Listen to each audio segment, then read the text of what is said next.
the head coach of the Hayden Wildcats, Coach Keith Register. And they're coming off a great season, and the playoffs went further than they've ever been. And so, Coach, you come on and introduce your guys and say a few things.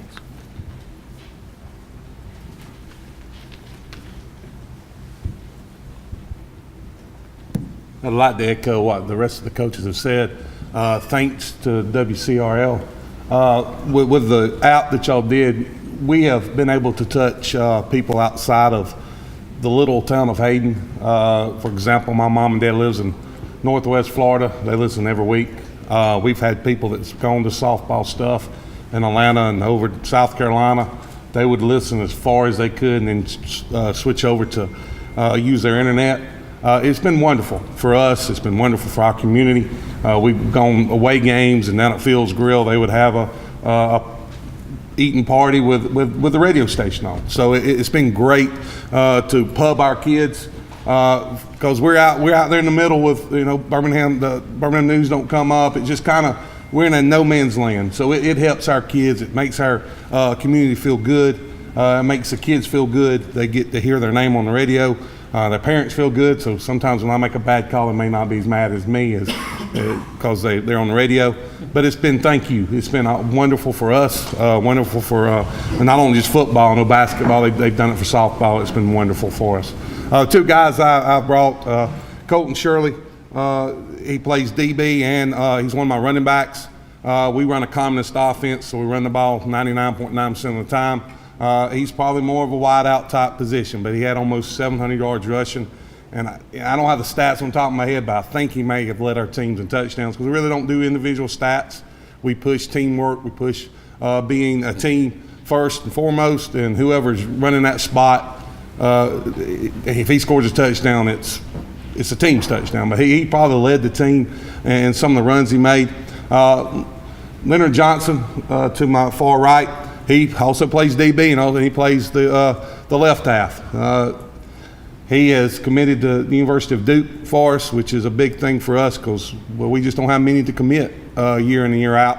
So it's been a big honor for him and for our community as well. Both of these kids are essential, but I could bring 5 or 6 more. I got an offensive line that when we started there, they all thought that they was running backs and fullbacks, and they didn't want to do the dirty work. They didn't want to be mean. They didn't want to be nasty type kids. We have developed in 3 years, this will be my 4th year, we developed a culture of them kids being mean on the field, but on the outside that field, they're nice guys. So we've got a lot of kids coming back from last year. Offensively, we could be as good. We scored a lot of points last year, more than we've ever scored in the history of Hayden High School. But we also got some key people. We've got Blake Adams that had over 1,600 yards. He graduated last year, so we've got some key spots to fill. Defensively, we try not to play our offensive defensive line both ways, but I'm going to get the best kids on the field that we possibly can get. But we have about 4 or 5 kids, especially the wide receivers, the running backs. They have to play both ways to help us, and we try to get subs for that. Defensively, may not be as good. At first, we got a lot of, I'd say, young kids. They've been backups or juniors and seniors, but just hadn't had a lot of playing time because some of the guys that, when I got there, started for 3 years, especially the 2 defensive ends. They started ever since I've been there, and they graduated last year, so it wasn't a lot of opportunity for them to step up and play. But we're looking for an exciting year. We're looking to represent the school well. We've got a good group of kids.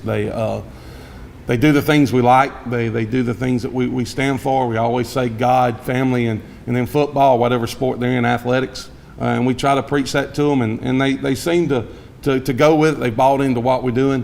We've had a great summer workout. Had some good success on 7-on-7, which is kind of odd for us, but we went and did some good things in that, and just had a good time with it because it's a chance for us to get together, go out to eat with each other, and make fun of each other and just have fun.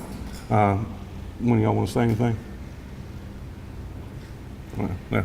I'm short and sweet. I talk real fast, but that's all I have. If I have any questions, I'll answer them. Keith, you guys made the playoffs last year. You snapped that long streak of not making the playoffs. You won a playoff game. What are the things your team has to do to build off that? you know, you want to be humble about it. You know, when you sit down, you look that we have not went to playoffs in 9 years. I think it was 2004. We won 8 games, which is the first time since 1992. You got to be humble. You can't say, well, we got Leonard, we got Colton back, we should be good. You never know. You can walk out there and something happen real bad and lose them for the year. You can people at the community say, hey, you the best thing since sliced bread, and they don't work hard. We got to overcome that and be humble. We hope we can get back to the playoffs. We hope that we can make win a couple in the playoffs. You know, for us and Hayden, winning 5 or 6 has been the norm, or 1 or 2. Hey, we throw a party. We're hoping we get out of that and be competitive and compete and get in one of them 4 playoff slots and learn how to deal with the success that we had last year. But it's going to take leadership, and that's what we're going to try to work out the first 2 or 3 weeks of practice there early. And I've seen some good things from our seniors of getting them to practice, getting them to workouts. It's very promising. Coach, you are going to open in week 0, but unlike some of the other schools that's been up so far where they're going to play 10 in a row, you've got a bye week in the middle. Is that something you like, and if so, why? Absolutely hate both of it. Didn't want to play a week 0, but you get your hand forced when you can't compete in week 4, because when we drew week 4, the only options you have are really small schools, and I know their aspect when they say, no, I'm not playing you, because I turn that around to the big schools and say, no, I'm not playing you either. So it kind of forces you in that week 0. We're ready to play anyway about week 2 or 3. I just like that, and I know that there's aspects of, hey, you'll lose a kid, because I did. To my second year, Hayden, we lost a running back first play from scrimmage against Susamore, and it hurt.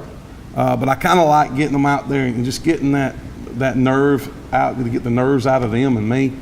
But we're going to see how it goes. I think I might end up liking the week 4, because it may give some of the guys a break and heal them up if they're hurt, or some of that aspects of it. But I don't know, I'm old school, and I like that fall jamboree game, and like the other, and also cuts down on the gate for me, so that kind of hurts as well. But we're going to do it because that's what it was there, and we're not going to make a big deal about it and go from there. But it's not what I wanted, but you can't complain. Week 4 is better than taking off, I guess, week 6 when you really don't want to take off.